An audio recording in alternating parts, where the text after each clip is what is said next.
সাধারণত নিরামিষের দিনগুলোতে বাড়ির রাঁধুনিরা খুবই চিন্তিত হয়ে পড়ে কী রান্না করা যায়, কী রান্না করলে সবার প্রশংসা পেতে পারি।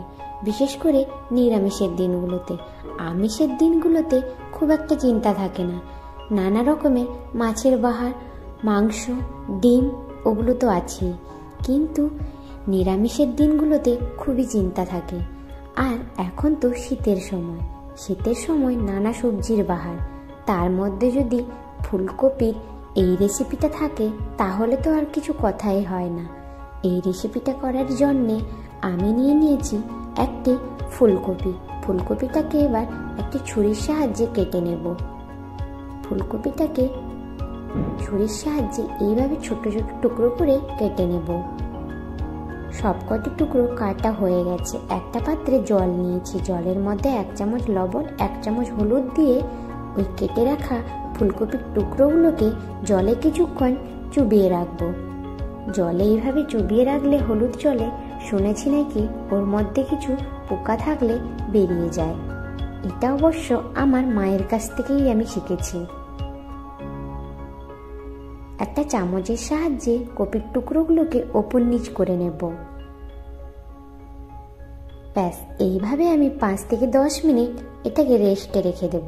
মশলা হিসেবে নিয়ে নিয়েছি গোটা জিরে, তেজপাতা, শুকনো লঙ্কা, দারচিনি, লবঙ্গ, আদা বাটা, কাজু, চারমগজ, সঙ্গে আছে কুচনো টমেটো, জিরে গুঁড়ো, ধনে গুঁড়ো, লবণ, কাশ্মীরি লাল লঙ্কার গুঁড়ো, সামান্য পরিমাণ চিনি, হলুদের গুঁড়ো, কসুরি মেথি, সবশেষে কুচনো ধনে পাতা, সামান্য পরিমাণ মটরশুঁটিও নিয়েছি। এবার জল ঝরানো টক দইটাকে আমি ফেটিয়ে নেব এইভাবে। আপনারা চাইলে একটা চামচের সাহায্যেও ফেটিয়ে নিতে পারেন। এবার টক দইয়ের মধ্যে গুঁড়ো মশলাগুলো মিশিয়ে নেব। জিরে গুঁড়ো, ধনে গুঁড়ো, হলুদ গুঁড়ো, কাশ্মীরি লাল লঙ্কার গুঁড়ো, পরিমাণ মতো লবণ দিয়ে ভালোভাবে এইভাবে মিশিয়ে নেব দইটার সঙ্গে। দইয়ের সঙ্গে এইভাবে মশলা মিশালে খুবই ভালো হয়, মিশ্রণটা খুব সুন্দর হয়। মেশানো হয়ে গেছে। এবার একটা শিলনোড়ায় কাজু, চারমগজটাকে বেটে নেব। আপনারা চাইলে মিক্সিতেও বেটে নিতে পারেন। আমি এটাকে শিলনোড়ায় বেটে নেব। হ্যাঁ, মিক্সির থেকে শিলনোড়ার স্বাদ কিন্তু সম্পূর্ণ আলাদা হয়।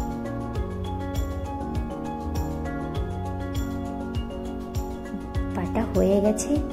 গ্যাস আগে থেকে অন করে রেখেছিলাম। গ্যাসের উপর কড়াই বসিয়ে দিয়ে সাদা তেল দিয়ে দিলাম। ওর মধ্যে দিয়ে দিলাম হলুদের গুঁড়ো দেওয়ার পর ওই জলে ভেজানো কপির টুকরোগুলো দিয়ে ভালোভাবে নেড়ে চেড়ে নেব।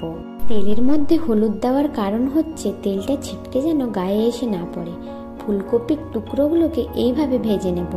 ঢাকনা খুলে আবারও নাড়াচাড়া করে নেব।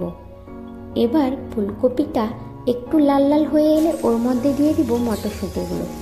এবার ফুলকপি হয়ে এসছে, একটা পাত্রে নামিয়ে নেব।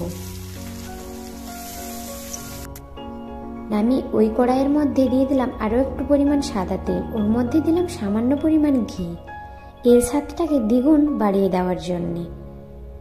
ওর মধ্যে দিলাম গোটা শুকনো লঙ্কা, তেজপাতা। এবার দেব দারচিনি, লবঙ্গ, এলাচ দিয়ে নাড়াচাড়া করে নেব। দিলাম 1 চামচের 1/2 চামচ গোটা জিরে দিয়ে আবারও নাড়াচাড়া করে নেব। এরপর দেব কুচিয়ে রাখা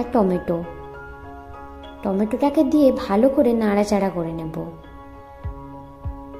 এবার দিলাম আদা বাটা দিয়ে আবারও নাড়াচাড়া করব। কিছুক্ষণ নাড়াচাড়া করার পর দিয়ে দিলাম পরিমাণ মতো লবণ দিয়ে নাড়াচাড়া কিছুক্ষণ করতে থাকবো। এবার দেব বেটে রাখা কাজু, চারমগজ কাজুর কাঁচা গন্ধটা যতক্ষণ না যাচ্ছে ততক্ষণ আমি নাড়তে থাকবো। সুন্দরভাবে নাড়াচাড়া করা হয়ে গেছে। এবার দিলাম মিশিয়ে রাখা দইয়ের মধ্যে গুঁড়ো মশলার মিশ্রণ, দই দিয়ে সুন্দরভাবে নাড়াচাড়া করে নেব। 5 সেকেন্ডের মতো নাড়াচাড়া করে সামান্য পরিমাণ জল অ্যাড করলাম। এবার ভালো করে মশলাটাকে কষাবো, তার জন্য ঢাকনা দিয়ে কিছুক্ষণ মশলাটাকে কষিয়ে নেব। ঢাকনা খুলে দেখে নিলাম মশলাটা সুন্দর হয়ে গেছে। স্বাদটাকে ব্যালেন্স করার জন্য সামান্য পরিমাণ চিনি দিলাম। এবার দিয়ে দিলাম ভেজে রাখা মটরশুঁটি, ফুলকপি দিয়ে ভালো করে নাড়াচাড়া করে নেব। হ্যাঁ, রেসিপিটির নাম কিন্তু এখনও আমি বলিনি, এটা হচ্ছে দই ফুলকপি। এবার দিয়ে দিলাম চিড়ে রাখা কয়েকটা কাঁচা লঙ্কা, দিয়ে সামান্য পরিমাণ জল দিয়ে ঢাকনা দিয়ে দিলাম। এবার দই ফুলকপি রেডি। উপর থেকে সামান্য পরিমাণ কাসুরি মেথি আর অল্প পরিমাণ গরম মশলার গুঁড়ো দিয়ে নামিয়ে নেব। তৈরি হয়ে গেল নিরামিষ দই ফুলকপি। এবার ফুলকো ফুলকো লুচির সঙ্গে, রুটি, ভাত যে কোনোর সঙ্গে আপনারা পরিবেশন করতে পারেন। রেসিপিটি একবার বাড়িতে ট্রাই করবেন। কেমন হলো কমেন্ট বক্সে অবশ্যই জানাবেন। রেসিপিটি ভালো লাগলে চ্যানেলটিকে লাইক, কমেন্ট, শেয়ার, সাবস্ক্রাইব করবেন। আর হ্যাঁ, আপনারা কে কোথা থেকে দেখছেন অবশ্যই বলবেন। আপনাদের ধন্যবাদ জানানোর জন্য।